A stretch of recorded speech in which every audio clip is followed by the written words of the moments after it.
World top rankings ఉన్న యూనివర్సిటీస్లో ఎలాంటి IELTS రాయకుండా ఫ్రీ ఎడ్యుకేషన్ అండ్ స్కాలర్షిప్ అందుకోవాలంటే కాంటాక్ట్ విదేశ్ కన్సల్ట్స్. నమస్తే, వెల్కమ్ టు ఐడ్రీమ్. నేను మీ మాధురి. 10th క్లాస్ ఎగ్జామ్స్ అయిపోయాయి. పిల్లలందరూ కూడాను ఏ గ్రూప్ తీసుకుంటే బాగుంటుంది, ఆ గ్రూప్ని ఎలా ఎంచుకోవాలి, ఇవన్నీ కూడాను తర్జన భర్జన పడుతూ ఉంటారు. చాలామంది రిలేటివ్స్ని అడుగుతూ ఉంటారు, పేరెంట్స్ ఒకటి గైడ్ చేస్తూ ఉంటారు. అసలు వాళ్ళకి ఏం కావాలి అన్నది వాళ్ళకి తెలియాలి అంటారు నిపుణులు. అసలు అది ఎలా తెలుసుకుందాం? వాళ్ళకి ఎలా వాళ్ళ కెరియర్ని డిసైడ్ చేసుకోవాలి వాళ్ళంతట వాళ్ళు? ఇదే విషయాన్ని గురించి మనతో చెప్పడానికి మనతో పాటు ఉన్నారు సైకాలజిస్ట్ మృదులా కప్ల గారు. ఆమెను అడిగి తెలుసుకుందాం. నమస్తే మ్యామ్. నమస్తే అండి. మ్యామ్, పిల్లలు అంటే 10th క్లాస్ అయిపోయిన తర్వాత మెయిన్ కెరియర్ అనేది అక్కడి నుంచే స్టార్ట్ అవుతుంది. అక్కడ వరకు ఒక ఇది, ఆ తర్వాత ఒక ఇదిలా ఉంటుంది. సో ఇప్పుడు పిల్లల్లో ఆ కెరియర్ గురించి అంటే వాళ్ళంతట వాళ్ళు మేము ఈ సబ్జెక్ట్లో మాకు బాగా నైపుణ్యత ఉంది. ఇప్పుడు 10th క్లాస్లో బట్టిఫైయింగ్ అని చేసేసి 100కి 99, 100కి 100 ఇలా వచ్చేస్తున్నాయి. కాకపోతే వాళ్ళకు ఉండే నాలెడ్జ్ని బట్టే ఇక్కడి నుంచి కెరియర్ అనేది బాగా ఫౌండేషన్ పడి ఉంటుంది. సో దీన్ని వాళ్ళు ఎలా చూస్ చేసుకోవాలంటారు?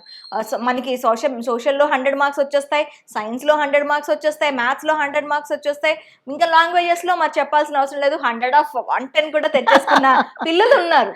సో వాళ్ళకి అంటే ఎలా వాళ్ళు కెరియర్ని ఎలా సెట్ చేసుకోవాలంటారు? నాకు మీరు అడిగిన ప్రశ్నలో సెటైర్ కాదు, కానీ ఇప్పుడున్న సిచ్యువేషన్లో అన్ని మార్క్స్ ఇవ్వడము ఎంతవరకు సమంజసం అనేది యాక్చువల్గా government should think about it, policy makers should think about it. మీరు అన్నట్టు నిజమే, ఇప్పుడు 90s 100s ఎలా వస్తున్నాయి పిల్లలకి అని చెప్పి ఆశ్చర్యపోతూ ఉంటాం. మేము చదువుకునే రోజుల్లో 60% వచ్చిందంటే వావ్, అది first class, that's it. 70s cut off distinction, అది 70 అంటే 70+ ఇస్ డిస్టింక్షన్. వావ్ ఏంటిది అని. ఇప్పుడు మీరు ఇన్ఫోసిస్ తీసుకోండి, ఎనీ కార్పొరేట్ తీసుకోండి, 70% ఈజ్ కట్ ఆఫ్. అంటే మీరు ఒక యాప్టిట్యూడ్ ఒక పిల్లాడిది నేర్చుకోవాలి, తెలుసుకోవాలి అని అంటే పర్సంటేజ్ తోటి ఎందుకు ఈక్వేట్ చేయాలి అని ఆలోచన ఒకవేళ తీసుకుంటే, మీరు కొంతమందికి యాప్టిట్యూడ్ ఉండదు కానీ వాళ్ళు చాలా రాణిస్తారు. వాళ్ళు కొన్ని ఎగ్జామ్స్ రాయలేరు కానీ వాళ్ళు అది that doesn't mean that they can't succeed.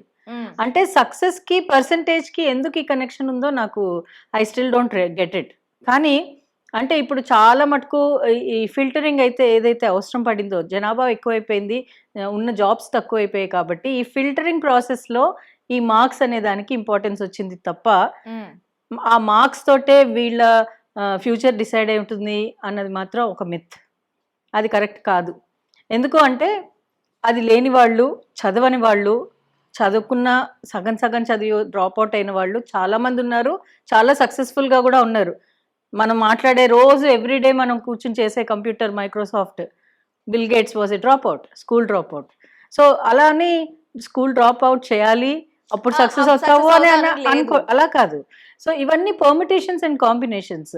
అంతేగాని ఇప్పుడు ఎందుకు పర్సంటేజ్ మీద అంత ఇంపార్టెన్స్ ఉంది అని అంటే, ఇప్పుడు మనం ఒక ఫిలిం థియేటర్కి వెళ్ళామనుకోండి, బాక్స్ ఆఫీస్కి ఒక రేట్ ఉంది, నేల టికెట్కి ఒక రేట్ ఉంది.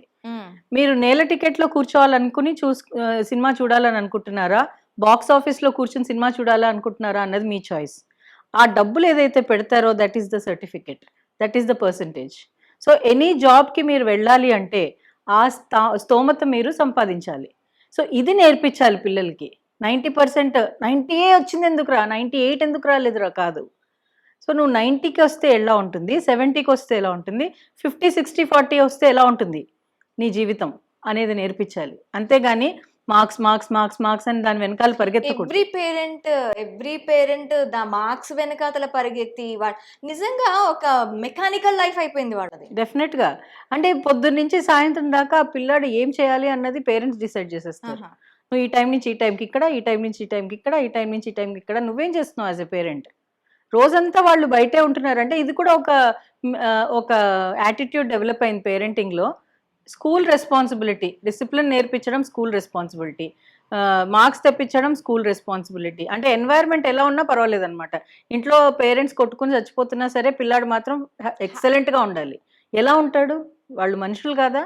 వాళ్ళకి ఇమోషన్స్ ఉండవా? వాళ్ళు ఆలోచించలేరా? ఒకవేళ లేరు, వాళ్ళని రోబోస్ లాగా పెంచుతున్నారు అంటే మిమ్మల్ని ఎందుకు రియాక్ట్ అవుతారు వాళ్ళు? మీ ప్రేమకి రియాక్ట్ అవ్వరు, మీ కోపానికి రియాక్ట్ అవ్వరు. సో అలా పెంచాలనుకుంటుంటే సరే 99, 100 కూడా అడగండి. మీరు ఇందాక అన్నట్టు 110 కూడా వెళ్ళిపోతారు. సో అంటే ఈ టైంలో పేరెంట్స్ ఎలా ఆలోచించాలి? అసలే కాంపిటీషన్. పిల్లలకి ఎంత పేరెంట్స్ కాదు, కాంపిటీషన్. అసలు పిల్లలు ఎలా సెట్ చేసుకోవాలి, వాళ్ళ గోల్స్ ని వాళ్ళు ఎలా సెట్ చేసుకోవాలి? మీరు ఇప్పుడు అంటున్నట్టు పేరెంట్స్ అంతా వాళ్ళని ఒక మెకానికల్ లైఫ్ కి అలవాటు చేసేసారు. ఒక కంప్లీట్ గా వాళ్ళని మీ రోబోస్ వాటి కిందే ట్రీట్ చేస్తున్నారు. పిల్లలు వాళ్ళ భవిష్యత్తు, ఎందుకంటే నెక్స్ట్ వాళ్ళ లైఫ్ లో ఏదైనా సెట్ చేసుకోవాల్సింది ఇక్కడి నుంచే. Correct. వాళ్ళు అక్కడి నుంచి గట్టిగా పునాది వేసుకోవాలి అంటే వాళ్ళలోని వాళ్ళ టాలెంట్ ని ఎలా వాళ్ళు, మాకు ఇదైతే మేము కరెక్ట్ గా మేము చూస్ చేసుకుంటే మేము మా కెరియర్ అనేది చాలా బాగుంటుంది అనేది వాళ్ళకి ఎలా యాప్ట్ అవ్వాలి? అవునండి. ఇప్పుడు స్కూల్‌ని మనము స్టేజెస్ కింద డివైడ్ చేస్తే primary, pre primary, primary, middle class and high class. So ఇవి ఈ కింద డివైడ్ చేసినప్పుడు ఎప్పుడు మనం కెరియర్ గురించి ఆలోచించాలి అంటే 8th స్టాండర్డ్ నుంచి. వై 8th స్టాండర్డ్ అంటే 8th మనకి 6 సబ్జెక్ట్స్ ఎందుకు ఇస్తారు 10th దాకా అంటే సైన్స్ ఎలా ఉంది, మ్యాథ్స్ ఎలా ఉంది, నీ యాప్టిట్యూడ్ ఆర్ నీ ఇంట్రెస్ట్, నీ ప్యాషన్ వీటిల్లో ఎలా ఉంది అని తెలుసుకోవడానికి ఇన్ని సబ్జెక్ట్స్ ఇస్తారు. సో ఇన్ని సబ్జెక్ట్స్ ఇచ్చినప్పుడు నువ్వేం చేయాలి యాజ్ ఎ స్టూడెంట్? నాకేది అర్థమవుతుంది. బట్టి కొట్టడము అనేది అంటే you have to make a balance. నేను అనను పర్సంటేజ్ తక్కువ తెచ్చుకోవాలి అని నేను అనను. పర్సంటేజు తెచ్చుకోవాలి, కాన్సెప్ట్స్ నేర్చుకోవాలి. కాన్సెప్ట్స్ నేర్చుకోకుండా పర్సంటేజ్ తెచ్చుకుంటే రేపు పొద్దున సఫర్ అయ్యేది వాళ్ళే. ఎందుకంటే వెళ్ళిపోతారు జాబ్స్, ఇన్ఫోసిసో లేకపోతే ఏదో సాఫ్ట్వేర్ ఇంజనీరో లేకపోతే ఏదైనా ఐఏఎస్ ఆఫీసర్ అవ్వచ్చు, చెప్పలేము. వాళ్ళు అక్కడికి వెళ్ళాక పర్ఫామ్ చేయవలసింది వాళ్ళే, జాబ్ పర్ఫామ్ చేయవలసింది వాళ్ళే. సో నీకు ఇంత పర్సంటేజ్ వచ్చింది కదా, నువ్వు ఇలా పర్ఫామ్ చేస్తున్నావు ఏంటి అని అడిగే ఛాన్సెస్ కూడా ఉంటాయి. సో నీకేంటి ఇంట్రెస్ట్, ప్యాషన్ ఎలా తెలుసుకోవాలి? నేను ఈ పర్టికులర్ పని ఆర్ ఈ పర్టికులర్ సబ్జెక్ట్ చేస్తున్నప్పుడు నాకు ఆకలేదు, నాకు ఎవరు పిలిచినా నాకు డైవర్షన్ ఉండదు, నాకు చాలా చాలా ఇంట్రెస్టింగ్ అని నిద్ర అనిపించదు, నాకు బద్ధకం అనిపించదు ఈ పర్టికులర్ పని చేస్తున్నప్పుడు అనేది మీ ప్యాషన్. అవును, అది మీ ప్యాషన్ కింద లెక్క. సో అది ఒకటి డిసైడ్ చేసుకోవాలి. నెక్స్ట్ థింగ్, ఈ సబ్జెక్ట్స్లో ఉన్న వాటిల్లో నాకు ఏది ఎక్కువగా ఎఫర్ట్ పెట్టకుండా ఈజీగా వస్తుంది, అది మీరు ఫస్ట్ ఎందుకు ఈజీగా వచ్చింది తీసుకోవాలి అంటే ఎక్స్పాన్షన్ ఆఫ్ నాలెడ్జ్ ఈజీ అయిపోతుంది.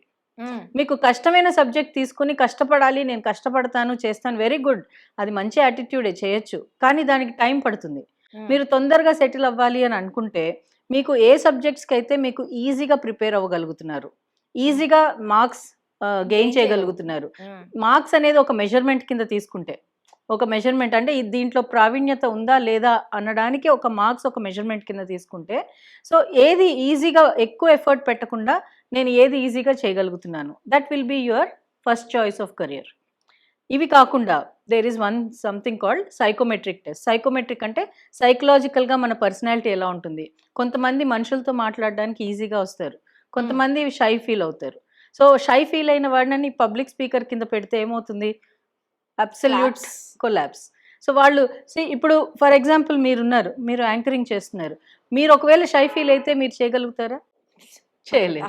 సో మీకు అలా అంటే వెంటనే మీకు ఆలోచన రావాలి ఏమన్నా మాట్లాడడానికి.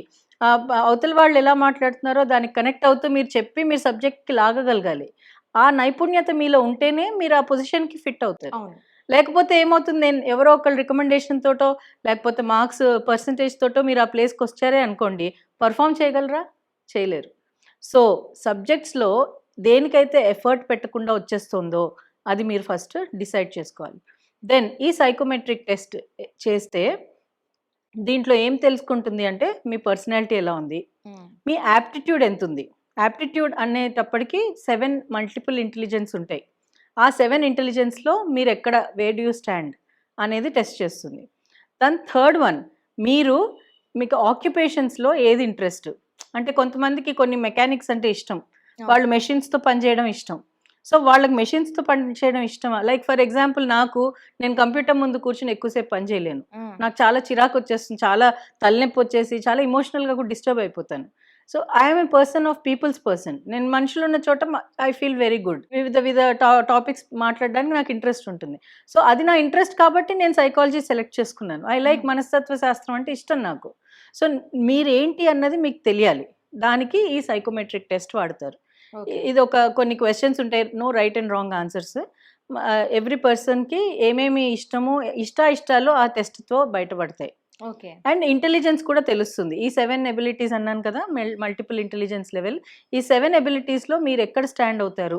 సో మీకు కామర్స్ బెటరా, సైన్స్ బెటరా, మ్యాథమెటిక్స్ బెటరా, లేకపోతే మేనేజ్మెంట్ బెటరా అనేది చెప్తుంది ఈ టెస్ట్.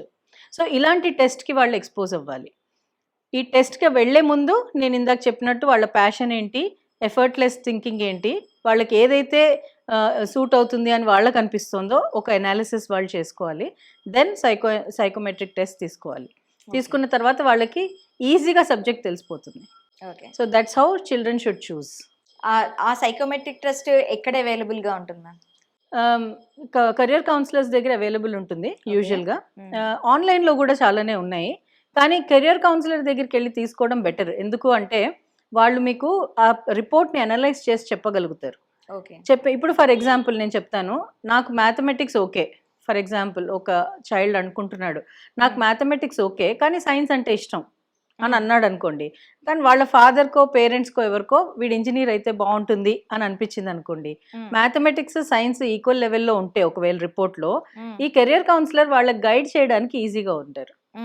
సో ఇప్పుడు ఆ కాన్ఫ్లిక్ట్ ఉంది కదా, అక్కడ పేరెంట్ ఒకటి అనుకుంటున్నాడు, చైల్డ్కి ఒకటి ఎబిలిటీ ఉంది, దీంట్లో కూడా ఉంది దాంట్లో కూడా ఉంది ఎబిలిటీ.